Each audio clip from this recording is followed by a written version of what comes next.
Test one. Okay, good. It's working. Great. If you need the mic for anything, it's over there. So we're good to go, right? Yep. Yes, we are.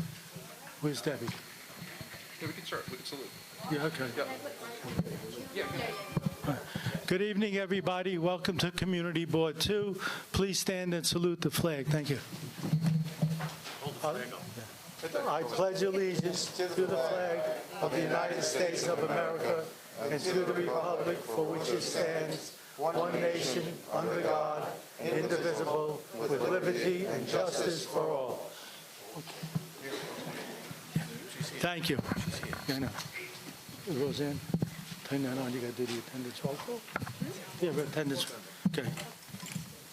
Got that? Just press it over here.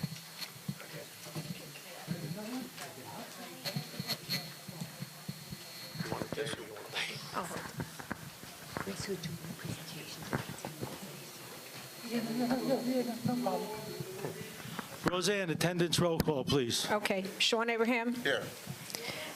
AJ, Valerie Alifi, Mark Alvarez, Igor Babashkin, Here.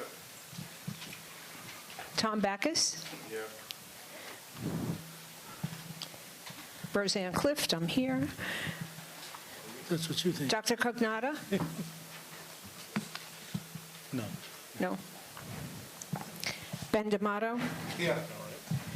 Sandy DiGiapani, Julie Freeman, Roy Garlisi, Andrew Guido, Fred Ginta, Here.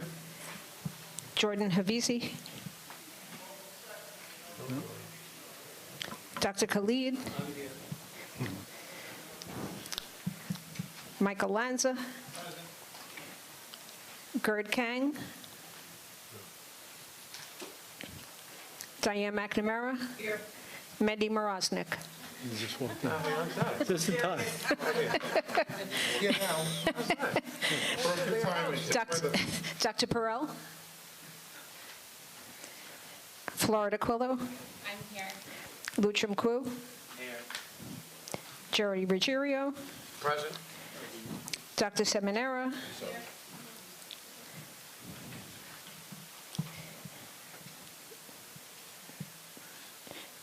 where am I? Joseph Torres, No, he's not here. no. Steven Zidorico, Steven Zaboinski. Okay. Who? Dr. Rishu. Oh. Yeah, you're here, okay.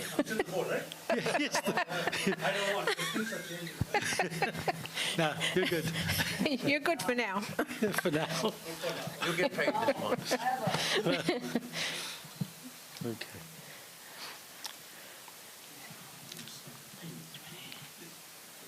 $22 present, Okay, so we got a quorum, right? yes. Okay. Okay, thank you, Roseanne. Ben D'Amato today, along with Debbie, went on a Zoom meeting regarding Yee. I know I have a big mouth. It's ridiculous. Hello, test. We're good? All right, go ahead. We're good now? Okay. Yes, hello. Anyway, Ben and Debbie went on a Zoom meeting regarding Starbucks on Richmond Road, and I'd like to ask Ben to say a few words about the meeting. As soon as the buzz is done. What the hell is that all about? We're good? Okay. All right, yeah, so I joined the BSA meeting today via telephone call, and it was a very good meeting. The BSA actually took all our recommendations into consideration and are going to ask Starbucks to apply with the busing lane for the cars on the takeout lane. Also request them to put no left turn signs on the parking lots where you exit. Also light up, more lighting for the exits and entrances on the parking lots. And they're also requiring them to do their more maintenance on the grounds to keep the area clean. So it was a good meeting. They seem to be, we did something. So it's good to know that we did something. Yeah, talking about the line busting, they were very interested in the line busting. They like that whole idea, and they're gonna implement it. They're asking Starbucks to come up with a plan to put the line busting in. They're not gonna approve their application until they see the line busting plan and the traffic plan for the no left turns signs and the lighting, the extra lighting in and out of the parking lot areas. So it was a good meeting. It worked well. So we all should be proud of ourselves that we actually can do something if we try. Thank you, Ben. Okay. Well, going to have to move a few things around because we're waiting for a gentleman from DOT who's going to do the presentation. So, Roy, you want to give your Treasury's report, please? Yes. The Treasurer's report for the month of April is complete and on file at the board office. I have a copy if any board members wish to view it in April. Thank you. Okay, thank you, Roy. Nominating committee, Florida, where is she? Oh, Hi, everyone. Anyone interested in running for executive committee, please email me. I think Debbie has circulated my email address, and please email me by June, right, Debbie? By next meeting. right. Okay, thank you. Well, we're going to be taking a little bit of pause while we wait for the gentleman from DOT to do his presentation. Is there anything else? Any of the electeds have anything? There's a microphone. Let's- How about Ian? Ian? For now, I'm gonna hold on. All right. Okay, anybody else? No?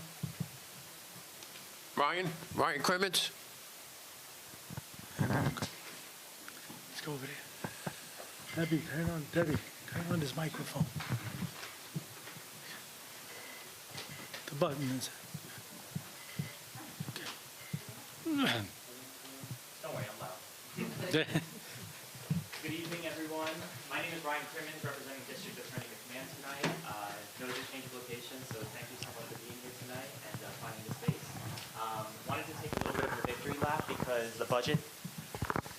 Wanted to take a little bit of a victory lap because the budget has passed for 2026. We've been working with district attorneys across the state, different legislators, and our Senate, and also our Assembly members, and of course Governor Hochul. Finally, we got discovery reform passed in the budget. Thank you to Community Board 2 for supporting our motion and all the different civic associations. But discovery reform is going to make it a lot easier for district attorneys' offices to hold criminals accountable and secure justice for victims. So it takes away a little bit of the gamesmanship between defense and prosecution and really focuses on the facts of the case. It takes away some of the undue burden that was placed on prosecutors' offices. But come 2026, we expect those case dismissals to go down across counties all over the state. And we just wanted to thank the community, our legislators, Governor Hochul, and the many other supporters like Community Board 2 that made discovery reform possible. So thank you so much. Also just wanted to ask you guys to save the date. Sunday, June 8th is going to be our third annual Multicultural Food Festival. We hit over 1,000 attendees last year. Dozens of different restaurants, food vendors participate. Delicious food. Definitely come hungry. Bring friends, bring family, and a lovely run of show from different cultural performing groups from across the island. It's supposed to pay homage to our borough's diversity and really combat hate and prevent hate crimes before they happen. Sure way to do that is share a meal with your neighbor, learn a little bit about their heritage, and have a community celebration. So save the date, Sunday, June 8th. We hope to see you there. It's going to be at Sacred Heart right off of Castleton, 1 p.m. to 4 p.m. And also just like to let you guys know what we've been working on in the courtroom. I'm sure that you guys have seen in the news, we have secured an indictment of the Tottenville shooting that occurred a few years back. A 14-year-old, for those of you that may not be aware, was unfortunately injured in a shooting that occurred right outside Tottenville High School. Thankfully made a recovery, no fatalities from the incident, but after a years-long investigation from our office, we found this to be gang affiliated. 7 different members of a rival gang attempted to, orchestrate in so many words, murder of a rival gang member outside of Tottenville High School. Unfortunately, right outside our school, an innocent student got caught in the crossfire.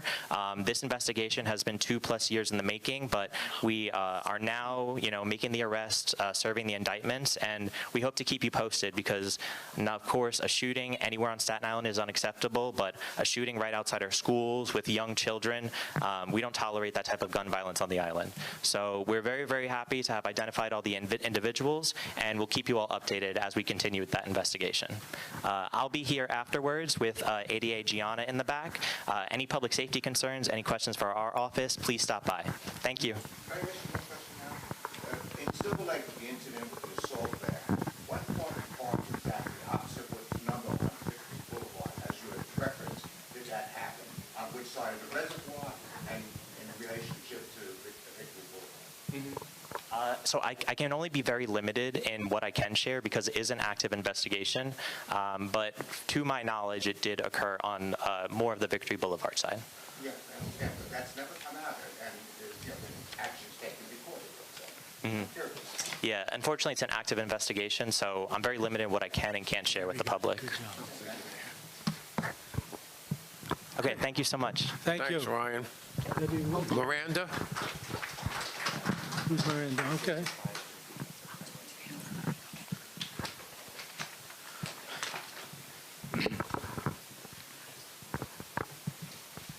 Hi, everyone. I'm with Senator Scarcella-Spanton's office, and bear with me because we just passed the budget, so I have quite a few things to just go over. I'm not going to go over things we've already mentioned about the budget in previous meetings, but I am going to join Ryan in applauding that discovery reform was passed. The senator worked very closely with the DA's office as well on that. But moving forward, I'm going to talk about a couple things we haven't spoken about yet. So in the budget, we had involuntary commitment reform. So in this new budget includes a gravely disabled standard for involuntary confinement, allowing intervention when an individual is unable to meet essential needs, such as food, shelter, and medical care due to mental illness. So the aim of this is generally to get psychiatric medical help to people who are in need of it, particularly people who are on the streets. In addition to that, in the budget this year, we passed universal free school meals. So that ensures that every one of New York's over 2.7 million students can receive a free breakfast and a free lunch at school, regardless of their family's income. And then we also passed limitations on cell phone use during the school day. So as a mom, the senator understands why parents want their kids to have phones for travel, but they don't belong in classrooms, lunchrooms, or at recess. So our kids deserve the ability to focus on learning and socializing, and in this year's budget, we passed limitations on cell phone use at schools. Other legislation that's not budget related, the Senate Bill 6274 passed the Senate floor, so this extends eligibility for affordable home ownership an affordable home ownership development program for veterans with service-related disabilities. And then we have Senate Bill S 5208, which passed committee. It's a response to mounting safety and transparency concerns related to the battery energy storage systems. So this legislation requires community boards to provide public notice of any planned siting and construction of battery energy storage systems. In terms of upcoming events, as always, we have our mobile office hours happening. So this week we have one at the Staten Island Zoo on Wednesday, tomorrow, from 3 to 4:30, and then one at the New Lane Senior Center on Thursday. There's also, I have information on applying for veterans nonprofit capital projects, a educators recognition program, and finally, we are having a government hiring hall that is May 28th. So basically, this is just a hiring event for government agencies. People can come and learn if they would like to work at a government agency, basically. And that's all. If you have any questions or need any help with anything, feel free to come by. Yes. You mentioned the battery storage unit. All Yes. it is a notification, so it doesn't affect that stuff they already passed, that they're putting battery storage in all the neighborhoods? Yeah, it's just, it requires community boards to provide public notice of any planned siting or construction. Okay. Thank you. Okay, thank you. Sarge, Sargery?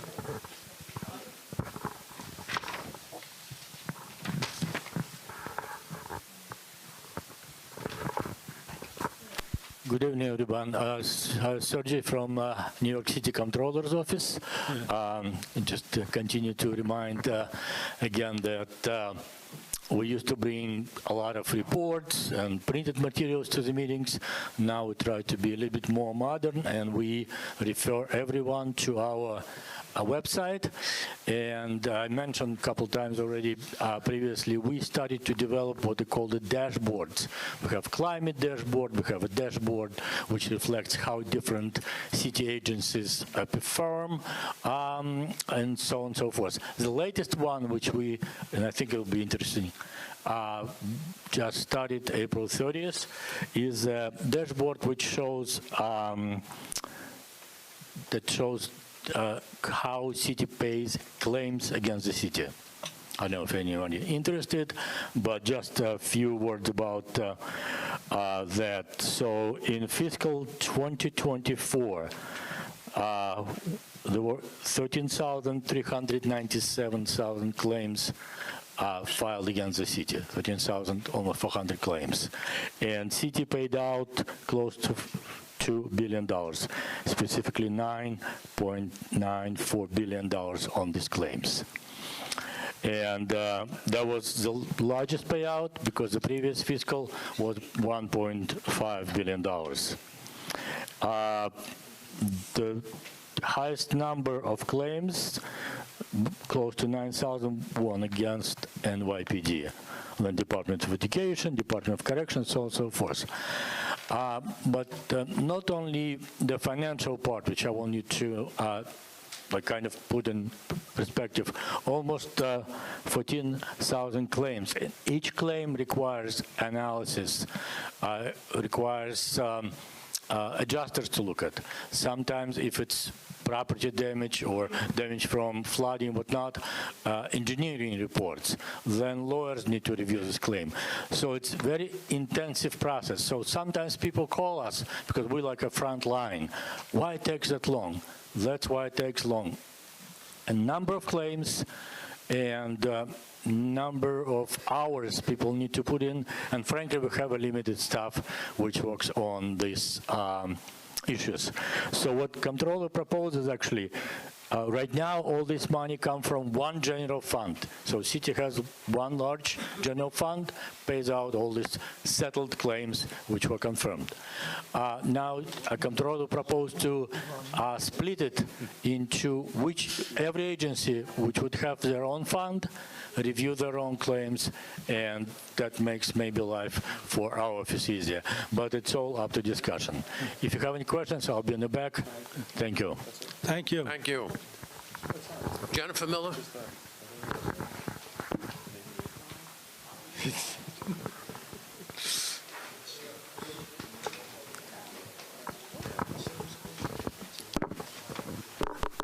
Good evening, everyone. My name is Jennifer Miller from New York City Parks. Just a few quick updates from the Parks Department. We have our Movies Under the Stars starting this month. So at Midland Beach on May 24th, we're going to be playing Moana 2. So please bring your family and friends out to see that. Throughout the summer, we'll also have various movies under the stars at some of our parks throughout Staten Island. In addition to that, we're hosting an Older Adult Health and Fitness Day open house at some of our recreation centers in Staten Island on May 28th. You can visit Ocean Breeze Athletic Complex, Greenbelt Recreation Center, Lions Pool Recreation Center, and Faber Park Recreation Center for some free fitness classes on that day to try them out. In addition to that, we have National Trails Day coming up on June 7th, so you can join our Urban Park Rangers in the Greenbelt at Reed's Basket Willow Swamp Park in Staten Island, like I said, on June 7th at 11 a.m. It'll be a great opportunity to get out into the parks, into the forest, with some guided tours for that. In addition to that, it's now almost beach season, so New York City Parks swimming beaches will open for swimming on Saturday, May 24th. You are permitted to swim when lifeguards are on duty at South Beach, Midland Beach, Cedar Grove Beach, and Wolf's Pond Park Beach. Lifeguards remain on duty from 10 to 6 p.m., 10 a.m. to 6 p.m. Swimming is prohibited when lifeguards are not on duty or there are red flags out on the beach. In addition to that, our pools open for the season on Friday, June 27th. Swimming is permitted at our pools between 11 a.m. and 3 p.m. There's a 1-hour break for cleaning and breaks for the lifeguards, and then it will continue from 3 p.m. to 7 p.m. There are 7 different public pools here that New York City Parks runs in Staten Island. Other than that, if anybody has any questions or concerns about New York City Parks, I will be here after the meeting. Thank you. Thank you, Jennifer. Sophie? No. No, Sophie? I guess that concludes it for now. Thank you, Jerry. Before I forget, acceptance of the proposed agenda. I accept the agenda. Second? Thank you. Acceptance of the April 15th full board minutes. I accept the minutes. Second? Good, thank you. I guess we'll take a 5-10-minute recess as we're waiting for the gentleman from DOT to do the presentation. Thank you.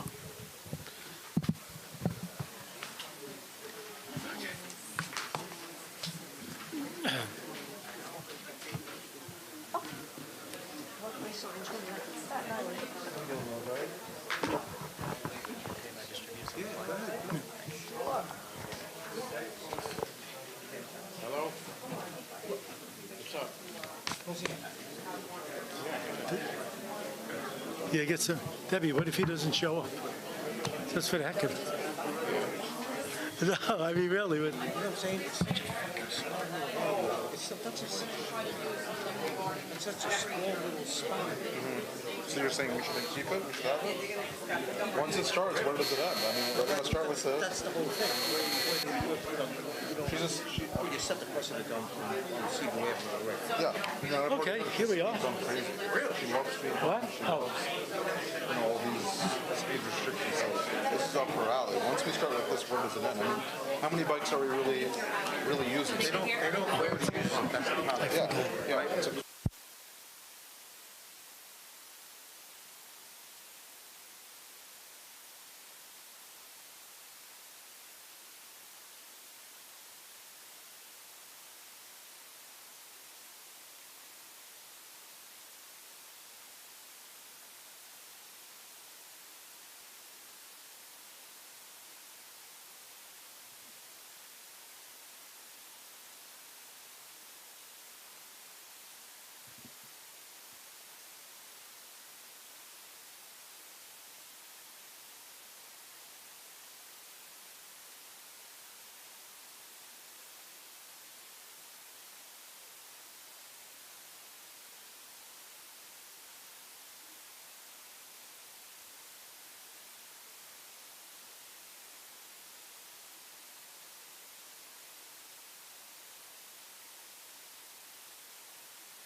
Everybody, please take your seats as we set up for the presentation. Okay. Okay. Please take your seats, everybody. Debbie's sitting there, yeah.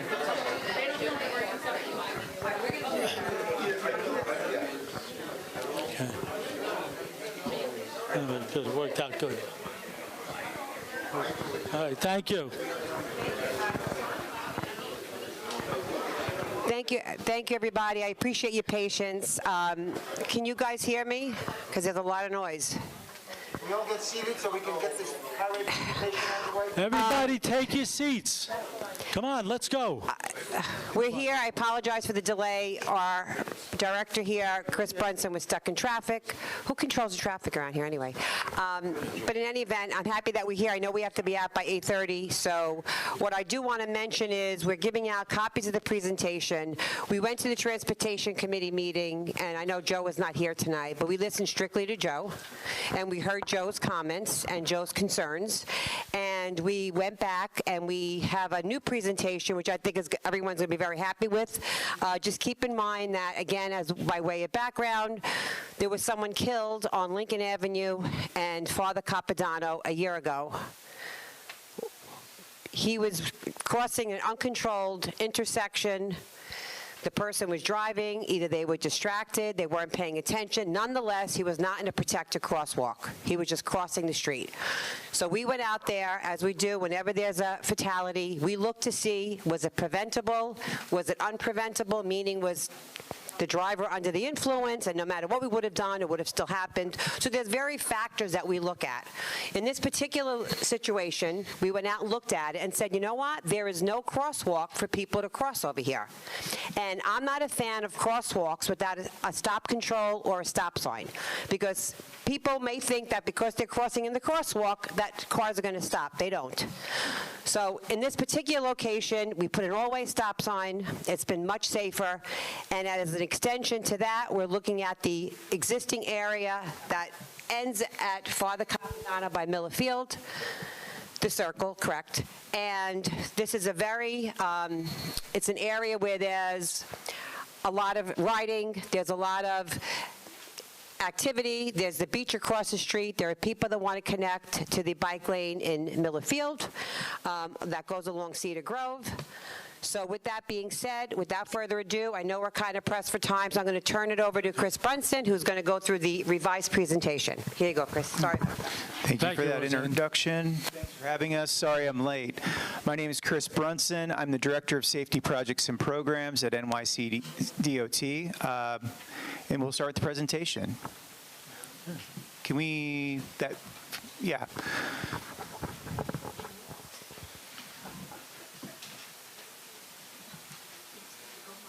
Just go full screen, please.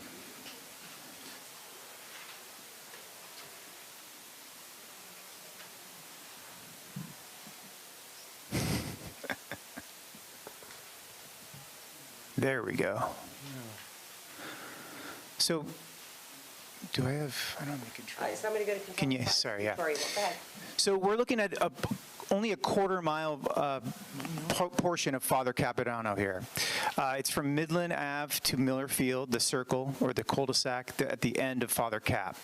As you know, it's a residential and recreational land uses here. It's adjacent to the beach. There are multiple senior centers in the nearby area, and there's that 24 pedestrian fatality at Lincoln and Father Cap.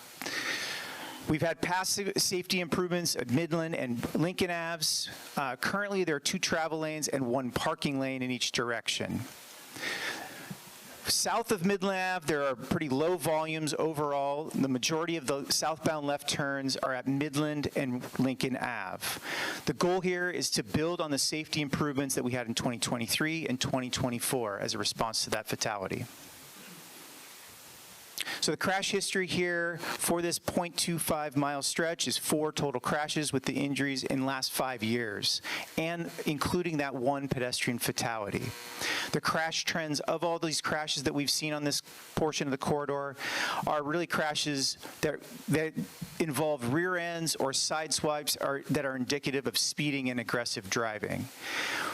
More importantly, we have very low traffic volumes in this portion of Father Capodanno, and that's understandable. It's the end of the street, right? It's the end, and it creates the turnaround.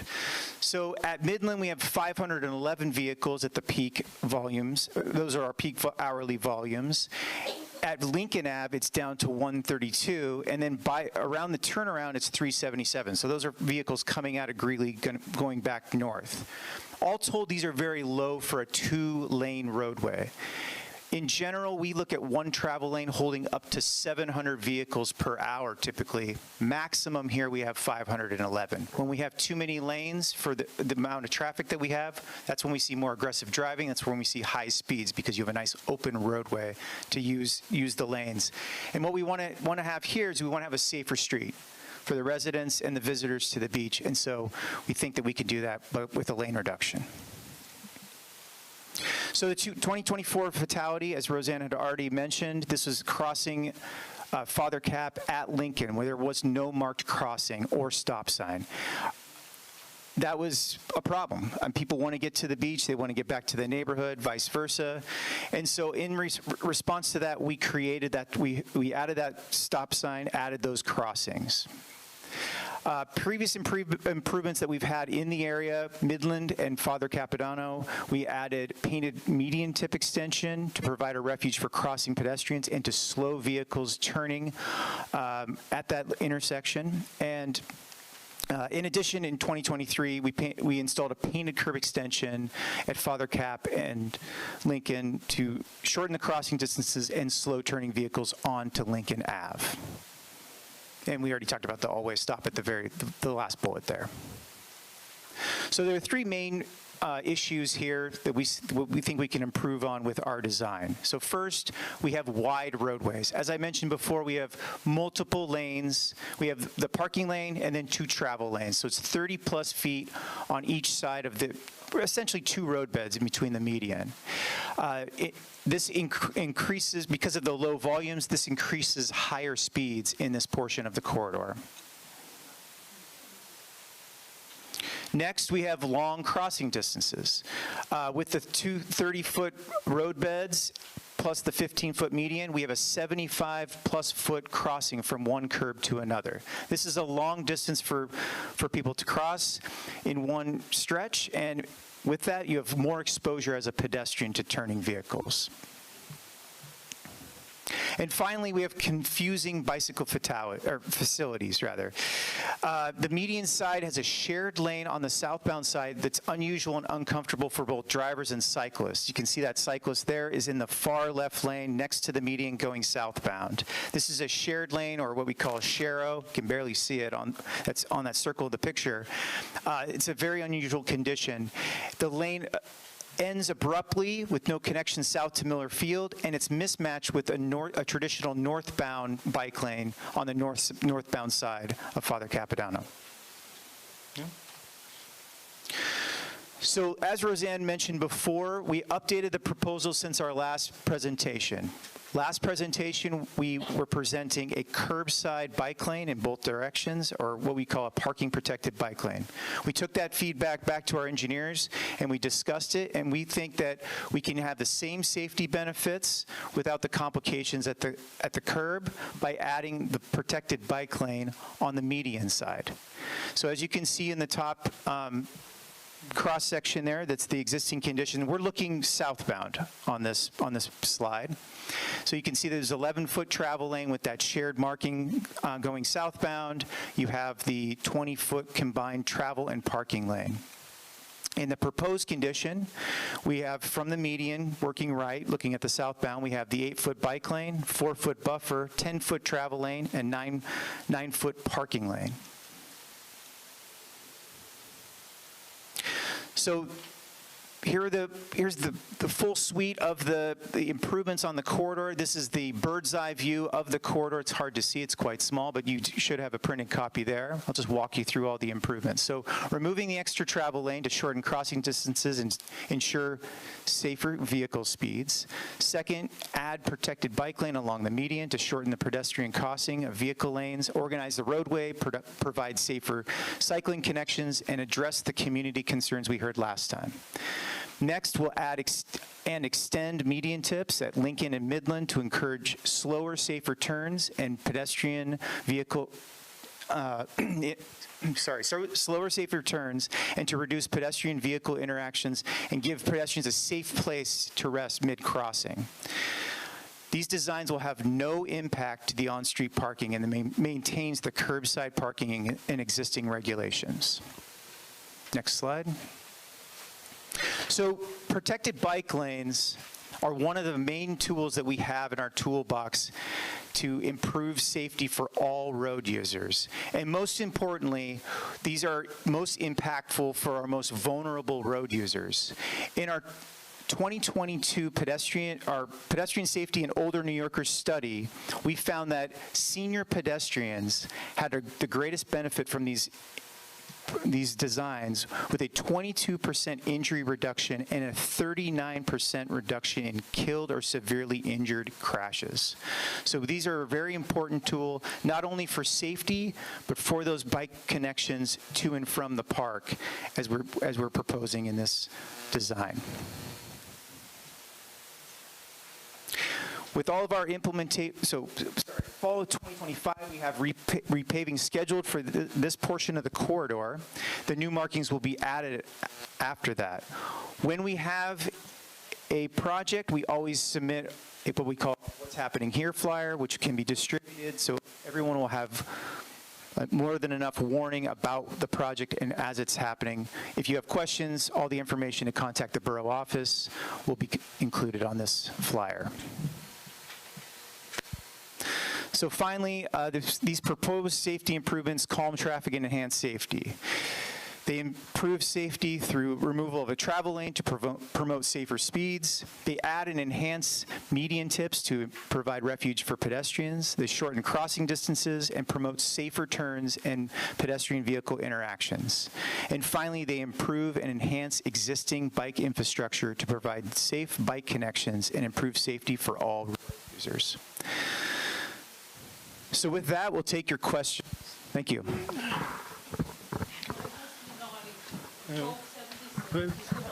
Hold on, please. 1 second. Board members first. Go ahead. Jacob.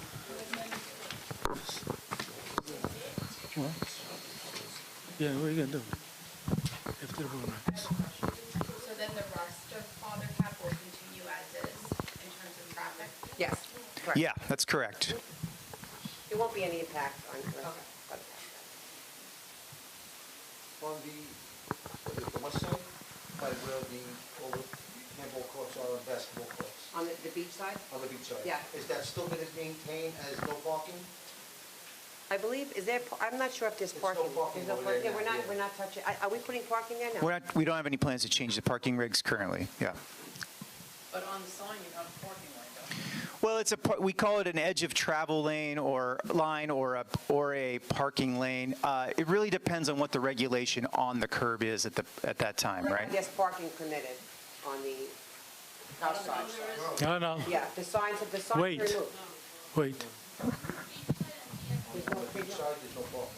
No, on the other side. It's DMV. Yes, yes. Yeah, on the side of where the residents are. Yes, where the residents Yeah, are.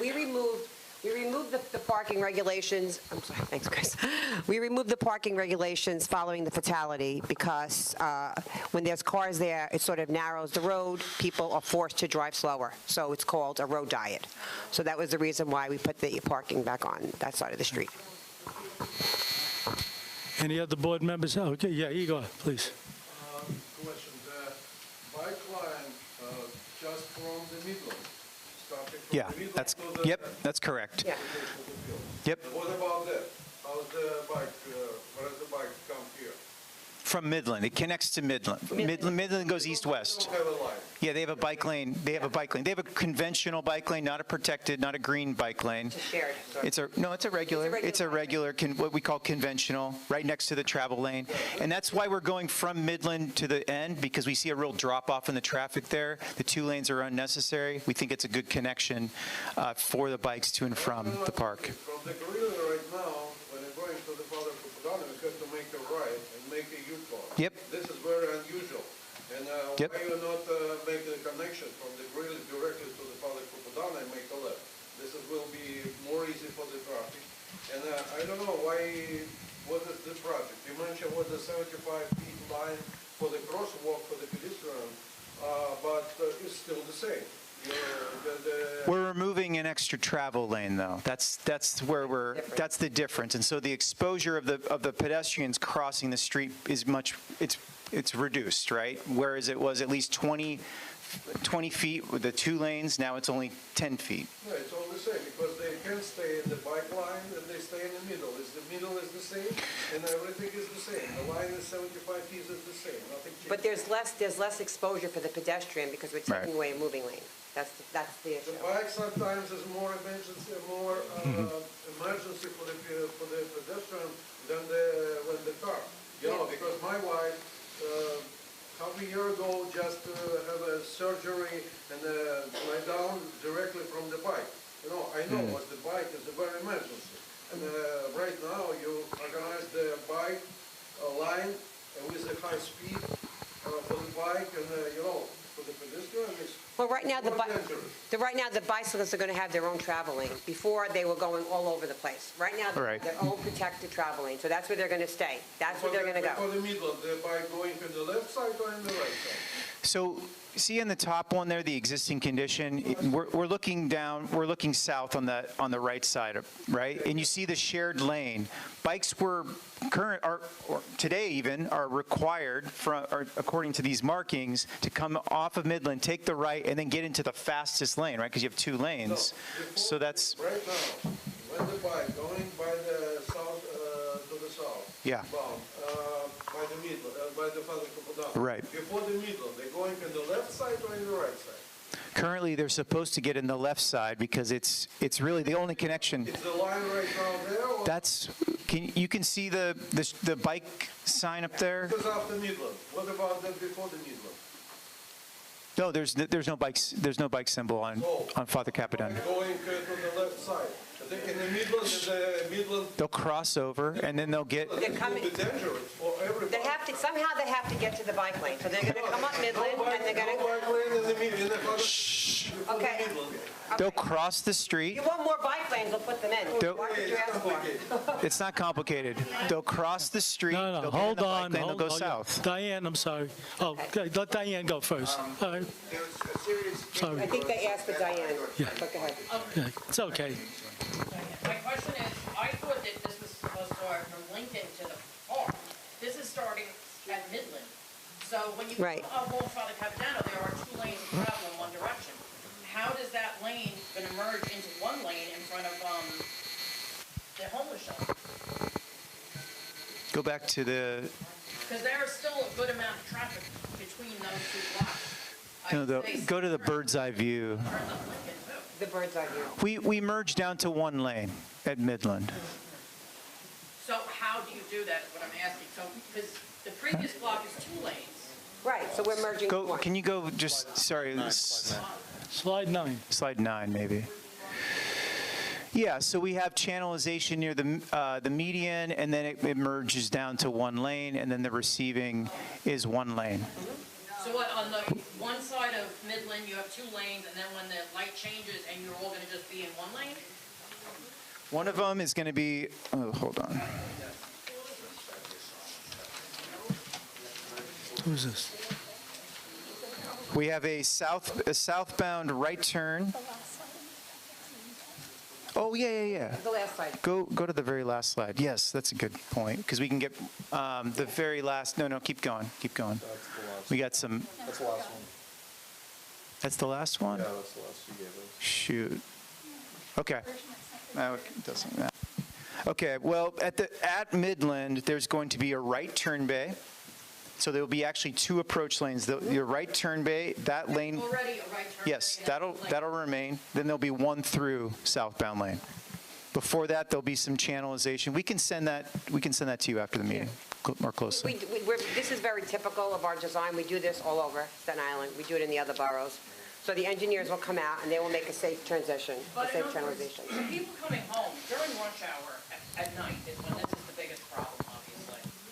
And Lincoln Avenue, if this started from Lincoln to the park, most of your traffic would be done. But now you're gonna be squeezing, because since you put in all the speed bumps along Lincoln, the traffic has been diverted, so now it's like, say, instead of 90% of the traffic going up Lincoln, maybe about 40% does, 30% goes up Midland, some goes up Hunter, so the people are breaking it up on their own. But now, you're gonna be putting in the squeeze before all that breaking up starts. We're going to put it in, and then we're going to monitor it. This is only painting. It's only markings. This is not concrete. Easy. I'm not. We're here to present this. I'm not talking about the Greeley Avenue circles. I know somebody mentioned that. So let's have a little respect, Fred. Guys, Okay. hold it. Hello? Listen, if you're going to be rude and not respectable, this meeting will end. And So we're trying to work take with it the community, easy. but They're we're not going to talking, stand let up them here and be finish. yelled at and disrespected. I got one question. Sure. So by the shelter, Yes. is that a parking lane now? No. It's a no parking? Yeah. Okay, so you actually have another lane Yes, you right do. there. So you can start your merge Yes, you can. after the Lincoln Avenue. That's right. Just like Diane had mentioned. And I live in Newark, and I want to say I take that home every night. Every night I drive that. You'll move that buffer up That's right. to the Lincoln Avenue That's right. turn, and then you'll go down to 1 lane. That's right. Exactly. Very simple. No, not yet. George, No, so before Midland is 3 lanes, the right turn lane and 2 lanes. And now, when you go through, you're gonna be in 3 lanes of traffic, a right turn lane, 2 lanes. Yeah, And then the next block now, according to this plan, will be 1 lane. right. But they're gonna, 1 lane. but you're gonna make, you've got room to do 2. Don't you have room to do 2 lanes? That's where the bike lane starts. That's where we take out the lane, south of Midland. But you got a 30-foot street, right? Yep. Okay, so you can give 20 foot to the 2 lanes, correct? You got 2 10-foot. We have the lane plus the bike lane. That's where your 20 feet is, in addition to the curbside regulation. But to get to Lincoln Avenue, you're gonna have 2 lanes, and then. We have 1 lane. We have 1 lane. We drop You don't have 30 feet there? 1 lane at Midland. We're going down to 1 lane because we're right-sizing the travel lanes to the volumes. The volumes are 511 at peak. 700 vehicles is what the highest. Well, that's what I'm saying. There's no. The vast majority of the left turns are at Midland and Lincoln. After Lincoln, you only have, what did we say, 177 vehicles. The vast majority are taking the left at Midland or Lincoln. So the extra lanes are unnecessary. So we're repurposing the lanes for the bike lane. I understand the bike lane is already existing there, right? Going right to Lincoln. It's already there. There's the Sharrows. There's those couple Sharrows from Midland to Lincoln. Because I was there. Yeah. But it's like we said like we show in that one. We're gonna make it a little bit bigger. Well, we're going to make it. Yeah, we're going to. Right. But what I'm saying is where the shelter is, if you got a 60-foot road from the shelter, where the shelter, curb line of the shelter, to the median, right? You take your 10 feet, or you can cut it down to 10 feet if you can, for your bike lane, you still have 20 feet left over for 2 driving lanes. If you have no parking by that shelter. The idea, but you know what, the idea is to slow people down. This is a traffic calming project. Let me just make that very clear. Somebody was killed here, so we're here to calm the traffic.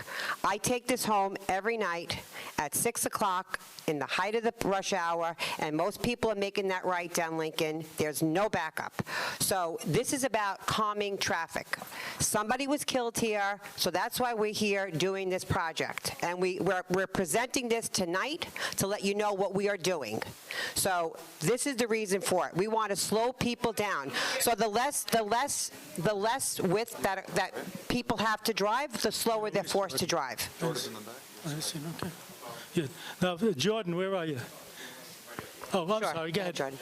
Quite frankly, I don't think that this project should be happening. I don't think we need bike lanes. Yesterday. That's good. Easy. Oh, God. Someone was killed yesterday by an e-bike.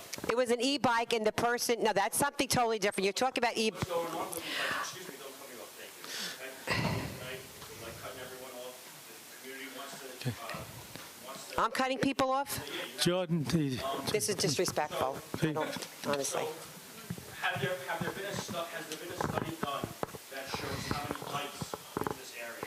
Yes. I'm going to be honest with you. This is a recreational area. This is Father Capodanno Boulevard. There is a bike lane that this is going to connect to Cedar Grove in Miller Field. This is a recreational area. So if you live in this area, you have to expect that there's going to be accommodations. Every road user deserves to be safe. Cyclists, motorists, and pedestrians. And this is what this project is doing. Whether or not you like bikes, because I know nobody on Staten, we get the same feedback from everybody on Staten Island. Nobody likes bikes, but there are people that do ride their bike and they deserve to be safe. Hundreds. We have so many studies on bikes. We did a whole. We could give you that information. We'll be sir. You're interrupting me now. I said I'll be happy to provide that information. This is not to be combative.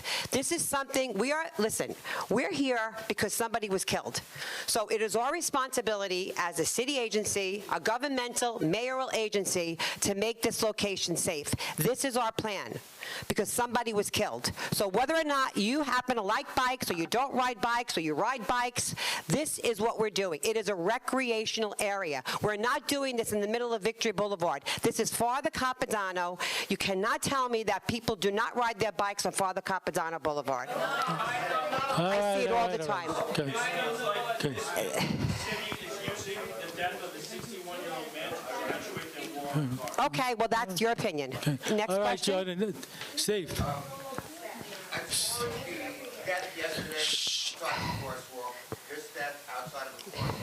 Does the DOT have any initiative as far as educating the public, like the old ad? Yes. What is the green? Yes. I haven't seen anything. No, I'll tell you what we're doing. So, no, I'll tell you what we're doing. Oh, that's a great question. So, what we have seen since October of 2024, I mentioned this at the Transportation Committee meeting, is a stark increase in the number of pedestrians struck and killed on Staten Island. Literally, we had this fatality that happened in January of 24, or the beginning of the year of 24. October, November, December, my phone was literally going off every week with another pedestrian struck. Not just here, but I mean all over Staten Island. So what I formed was, we call it the Triple E Task Force: Education, Engineering, and Enforcement. And we meet quarterly. We just had a meeting 2 weeks ago with the enforcement arm of the city, the borough commander and her team. We have our safety education experts at DOT that come, and we have our engineers that attend these meetings. And every meeting that we sit and we go over the fatalities, the crashes, and we try to determine what needs to be done. Now, my opinion, I think education is really important, because on Highland Boulevard, what I see is people running across the street, especially in the morning, with their phones. They're tracking the express bus, and they're not paying attention. And I drive that every morning, so I know. It's dark and it's dangerous. So what we're trying to do is to tell people, listen, this is dangerous. You step into the street. Well, but now, well, I'm saying we just started it. You're asking me a question. Okay, let me finish. I'm not finished. So what we're doing is we're starting a Vision Zero campaign. We're handing out flyers. We're doing ads on TV. We're doing multiple outreach efforts to tell people that we're actually going to have our pedestrian safety managers out on the street on Highland Boulevard. PD is going to cordon off an area where they're safe, and they're going to actually stop drivers, and they're going to stop pedestrians, and they're going to talk to them. So this is our way, because I believe education is the missing piece. Because PD can't be at every single location. But again, as I said, this is a serious condition that we have on Staten Island. People are being killed. They're out in the middle of the street, and they don't know how to cross safely. You're right. You're 100% right. Mr. Zamoyski, go ahead. Then Julie, you're next. What's going to happen with DMV's motor vehicle test around there? That's not going to be affected. It is, it's going to be on the other side of the street. But we're not, Well, we're not changing the curb regulation there, so they can still, So now you're gonna have the people coming to take a driver's test facing bicycles going by? no, the bicycles are on the median side. They're not on, they're not I on mean, the... really, you're taking a driver's test. Listen, all the way people are riding bikes there anyway. We have people taking the road test. People taking... I'd like to know. Well, okay, this is Father Capodanno Boulevard, and you have to expect, when that DMV location was selected, they knew, I know when they selected, I can't scream over people. I know, I'm trying to get them quiet. Please be quiet. I know exactly when that DMV location was selected. They knew that they were going to be bicycles in that area. They knew that. Now, let me also say, when you're driving a vehicle, isn't it good to know when or not you should, when you're interacting with bicyclists? It's not part of DMV's regulations to worry about bicycles. Well, it's part of a safety regulation, that's for sure. Next question. Yes. Julie. I am a board member, but I'm also a city employee, and I respect the position that you're in. I do want to mention, though, that at the committee meeting, DOT admitted that speed is not a factor in this crash. So That's true. The solutions here seem like a solution in search of a problem, because it's not going to address the factors that led to this crash. I don't have a question or anything, I just wanted to point that out, because I think, people are rightly pointing out this is not going to do anything to stop distracted driving or anything. Yeah, yeah.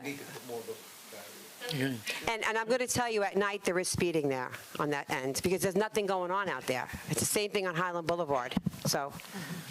Okay. Question? I know you had your hand up.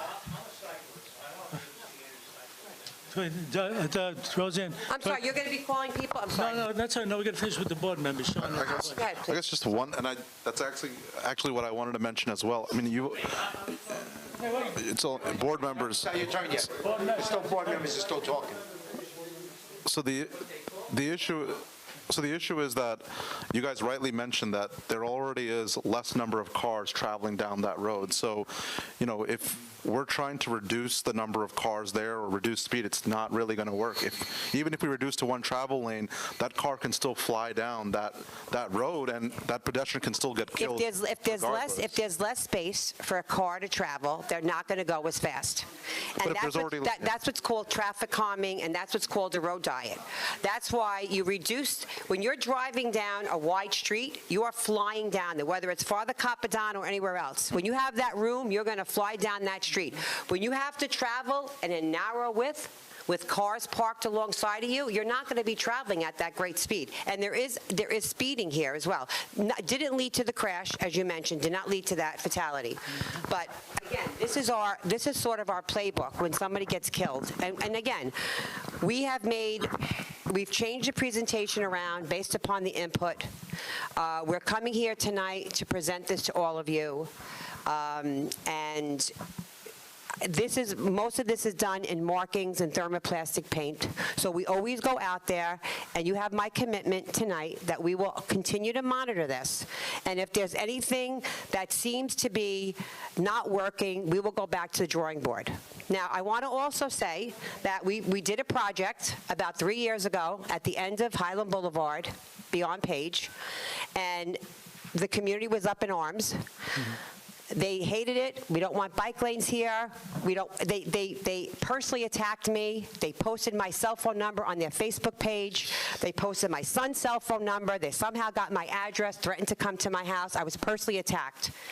And guess what?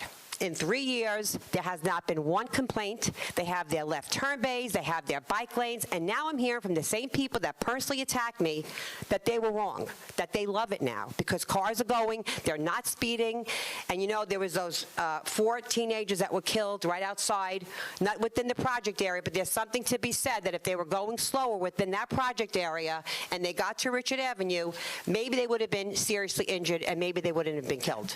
So I got the same, and this was a mile and a half down Highland Boulevard. So all I'm saying is, and I told him the same thing, if we have to go out there and tweak the markings or take a second look, we will. All right, I'm going to turn this over to the public session now. I'm turning it over to the public session now. If you signed up to speak, Mr. Ruggiero will call you. You get 2 minutes. Jerry? Ian, please, Ian, you want to speak, Ian? Well, I didn't sign up to speak, Well, but no, wait, no, I'm sorry. I have No, a no. list first, I'm going to go to it. Right, I think when they asked if anybody had any questions for her, she had a question for one of the long time. Yeah, but it was board members first, Hal. Yeah, you That's told all. her and they finished, and now doesn't she get a chance to get the question? We have the list. They had to sign up to speak. Wants to know if she can answer your question. Let's do, I want to do the public session first. but nobody really had to sign up to speak. Okay, Ian. Who's he? Oh. Good evening, everyone. My name is Ian Yada, here to represent State Assemblyman Michael Panusis, and I do have a statement that I want to read on his behalf. So Assemblyman Panusis has answered me in opposition to the current view proposal at the end of Down Boulevard. He believes that if the proposal was implemented as proposed, it would significantly disrupt and quality of life for local residents, interfere with traffic safety and access, and has not been developed with adequate input from the community. The Assemblyman respectfully urges that the committee board vote no on this current DOT plan. He also requests that the DOT return to the table and work in partnership with the community board and Middle East Civic Association to develop a revised plan that is more in line with concerns, needs, and priorities of the community. Collaborative approach is not only a reasonable approach, essential protecting the integrity and livability of the neighborhood of Middle East. Thank you, Ian. So I think, I'm not sure if he saw this presentation. Did he see this proposal? The new proposal he saw? I sent some photos. Okay, yeah, so this is the way we are collaborating, and this is the way we went back to the drawing board. This is a bike lane on the side of the median. We're not touching parking, we're slowing down traffic. This is, at best, a minimal response that we have. So there is nothing less that we can do. This is what we're doing. There's nothing less we can do. We had a whole robust proposal that the community did not like, and we went back. This is a very simple proposal. We're putting a bike lane against the median. So I find it really hard to believe that there would be opposition for putting a bike lane on a median. We're not affecting parking. We're slowing down traffic. Somebody was killed here. I find it hard to believe that an assembly member would not want this to be safer. So thank you, Ian. Okay, Sal. George is deferring his time to you. Good evening, everybody. I'm Sal Monteforti, co-president of the Middle and Beach Civic. I have a petition from the community. It's over 100, over 100 signatures. I have 4 emails from 4 residents that live right on Father Capodanno. I have to have one homeowner that's standing right here, we gave our seats up to, that lives at 44 years on Father Capodanno on Lincoln Avenue. They sent an email, it's in here. I'd like to turn this over to the board. Thank you, Sal. So basically, Middle and Beach, I'm going to say Greeley Avenue, our circles we were put in place there a few years back. The community don't like them. Lincoln Avenue, last year was changed from Father Capodanno to Highland Boulevard. DOT did not reach out to the Civic or the community about that proposal for Lincoln Avenue. It was based on PS 38 principle saying this should be changed. There's a bunch of traffic there. There's more stop signs. Father Capodanno, I have 95% of Father Capodanno residents signed the petition. They don't want this in front of their houses. All right, so now you want to take the bike lane and put it on the left side on Father Capodanno going towards Middlefield. So when you're coming up Midland Avenue, you're making a right turn to the left lane. You know why that bike lane there is there now? You put it there in the 90s to turn into the parking lot to go to the boardwalk. Right, before the Midland Avenue bike lane was built. No parking on Father Capodanno for 40 years. Emergency use only. So we're taking the emergency use now away. There's parking there now, Sal. There's only parking there for 1 year. Since you put stop signs Right, there. so there's parking there now. So, How are we it was how for is that an emergency emergency use. lane? It was always for emergency use. The emergency vehicles can use the bike lane if there's cars parked there. I doubt very much that an ambulance or a police car is going to have a hard time getting around that area. I'm sorry. All right, so now a fire department. We had a fire 5 years ago at 1187 Father Capodanno. We had multiple fire trucks there, the ladder trucks. The outriggers stick out 8 feet. So where, are you going to have room for the fire trucks there? The fire trucks will go over every bike lane, every marking. We've been through this in other locations, and there's no impediment for them to not be able to travel around there. And that petition that was signed was the previous proposal, correct? Yes. Okay, so this is a scaled-down proposal that we're seeing. But if you think about something, you're putting a bike lane on the left side with speeding cars coming down in the center. Who's protecting the bike Well, they lane? won't be speeding because we're taking away lane of travel. How are you taking a lane of travel? You have parking on the right.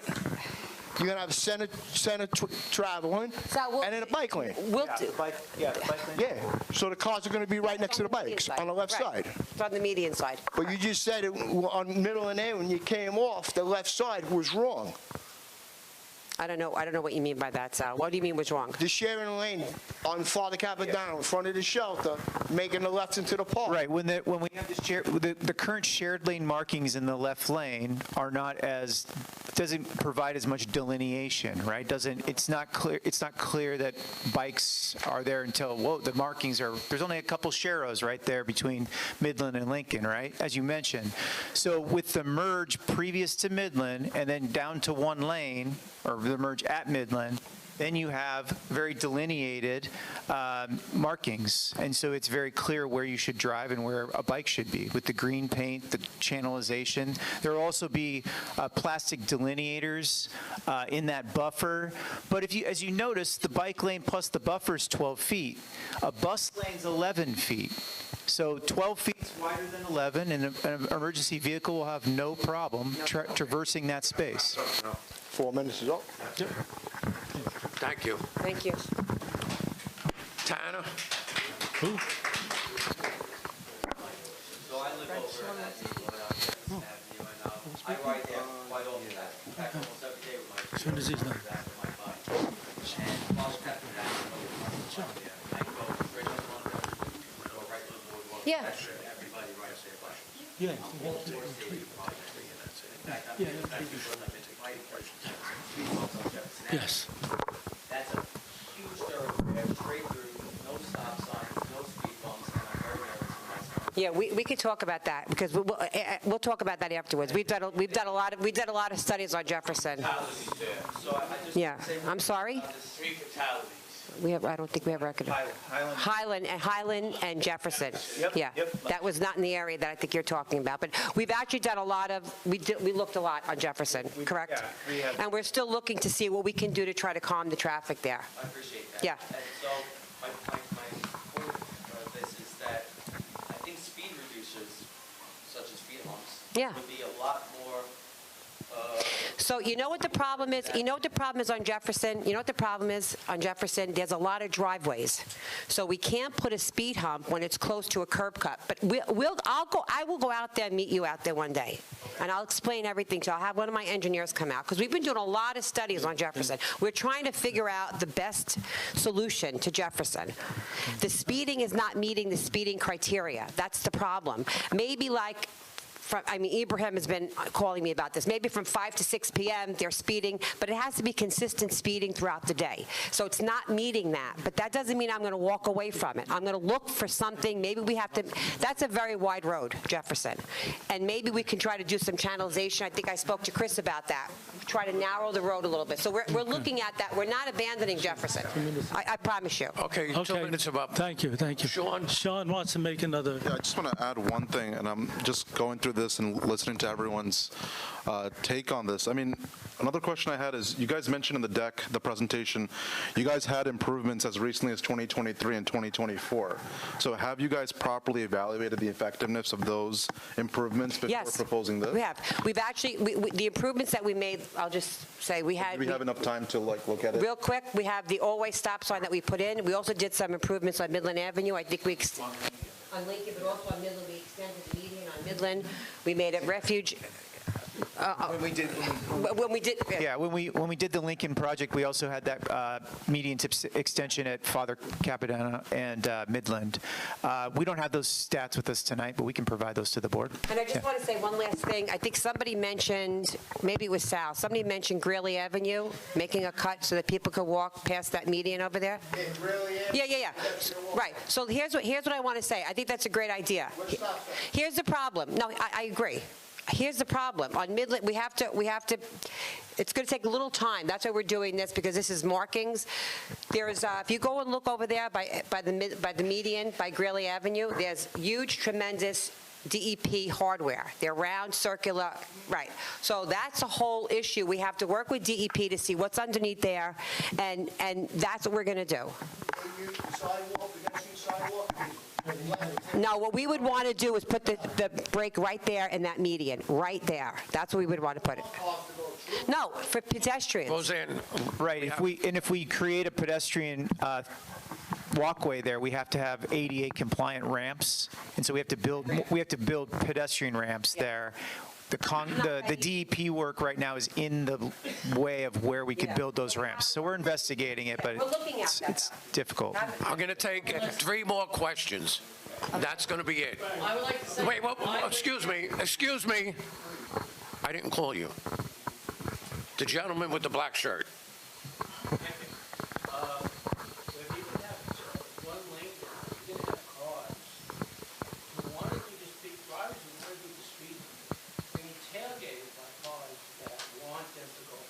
They shouldn't be, but they should be doing the speed limit. They shouldn't be worried about people trying to pass them. Well, we have to change that reality. That's why people getting killed left and right on Staten Island. You're going to only increase that. I don't think so. All right.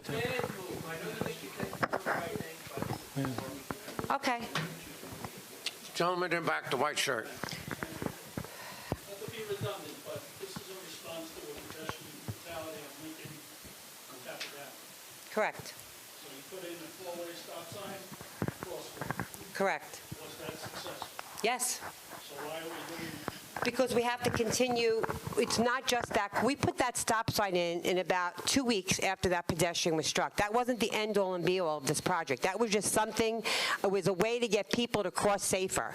There was never an intent to put that stop sign in and walk away. When there's a pedestrian, I'm just trying to answer your question, sir. Sorry, but it worked. It worked for that, but no, that's not the way we do projects. What we do is we look at the entire area. We can't just put a stop sign in and walk away. What we have to do is make that safer. It's a 1/4 mile. We're not putting 3 miles of bike lanes in. We're putting it's a 1/4 mile, and it's on the median side of the street. We're at the end of Father Capitanno. We're not affecting parking. This is about safety, and I think that's where everyone's priority should be, to be honest. Okay, Jeff. Let me ask you another question about it. I'm seeing the statistics here in the car accidents. Now, do we know, are those accidents related to the driver education that takes place down there? No, I don't believe so. No, I don't believe so. Yeah, we'd have to look at the crash data. I don't believe so, though. Let us speak. Is that going to be moved? Because that's going to be even more chaos in the situation. We're not moving that. We're not affecting that side of the street. It's going to be affecting the people that are It's not going to be. Okay, last question, Diane. Lincoln Avenue with both speed bumps, you drove the traffic into other blocks. Now, if you're going to go down to 1 lane, you're going to drive even more traffic off of the main road, Father Capitanno, into the side streets there, where there's more pedestrian activity. Diane, I said this before. I'll say it again. I drive home every night. I go down Lincoln, and the only traffic I see, which has always been the same way, is on the corner. We did look at your suggestion by boundary, by the way. Yeah, we're going to be looking at that. That's a good suggestion. The only traffic I see is the traffic that's been there for years. At the end of Lincoln, when you get past boundary, it is a mess. It is a mess, because the traffic is backed up. That's the only traffic that I ever see. I don't see traffic bumper to bumper going down Lincoln. So I don't know how people go into side streets to avoid that, because I don't see traffic there. I live on Lincoln, and the traffic's all the way backed up past my house. Yeah. Not before the school. Yeah. I don't know, what time is that happening? At the rush hour. Yeah, I'll go down there again. I'll go down all different times, because when I go down there, it could be 5, 6, 7 o'clock. I don't see it. This concludes the question session. We're not going to take a vote. Okay, Roseanne. Roseanne. Roseanne. Give it a minute. Just tell them if they're in favor. Okay, so we're going to take a vote on the New York City Department of Transportation proposed plan for safety improvements along Father Capodanno Boulevard from Midland Avenue to Miller Field. So you're going to tell me if you're in favor or opposed? Sean Abram? Opposed. Valerie Leafy Maloney? Mark Alvarez? I don't think he's here. Igor Babashkin? Tom Backus? Opposed.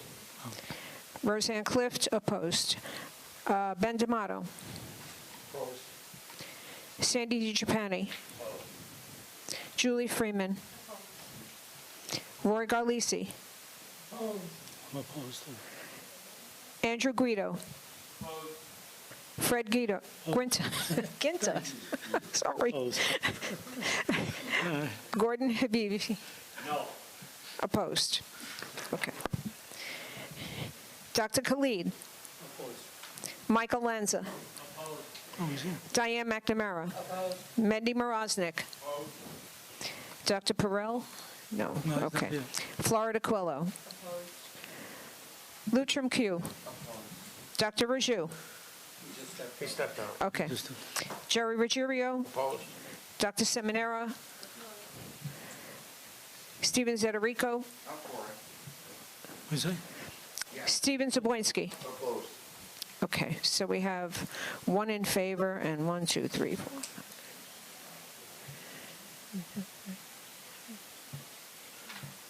And 21 opposed. Okay, thank you, Roseanne. Thank you, Commissioner, for coming. Thank you. Okay. Moving along, is there any old business? No. Is there any new business? No. Okay. Motion to adjourn. Make a motion to adjourn. Okay. Thank you, everybody. We got to get faster with the motion to adjourn.